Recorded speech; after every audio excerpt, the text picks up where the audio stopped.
igenekerezo rya 10 ntwarante umwaka wa 2024. Mu gatondo hitezwe yuko intara zitari nke ko hazorangwayo ikirere kirimwo ibicu vyinshi kiretse mu ntara ya Bubanza, mu Rutana, Uruyigi, mu Cankuzo, Muyinga hamwe na Kirundo hitezweyo izuba rizokwaka ririmwo n'ibicu bike bike. Ahazoba hakanye gusumba handi azoba ari mu ntara ya Ngozi, mu Kayanza, Igitega, Imwaro, mu Rutana hamwe n'i Bururi. Ibipimo vy'ubushuhe vyaho bizoba bigera kuri dogere Celsius 15.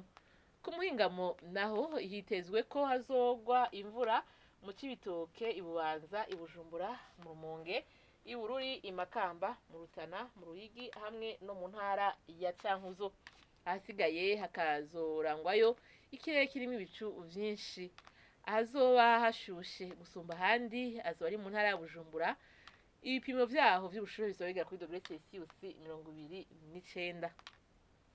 Nuko rero mu gatondo izuba ryitezwe ko rizoseruka igihe cy'isaha 12:10 zo mu gatondo rirenge igihe cy'isaha 12:16 z'umugoroba. Nuko rero ni hana amakuru ategekanya ikirere cyo kuri uyu w'Imana agarukiye. Mwakoze mwese kuyatega amatwi naho utaha.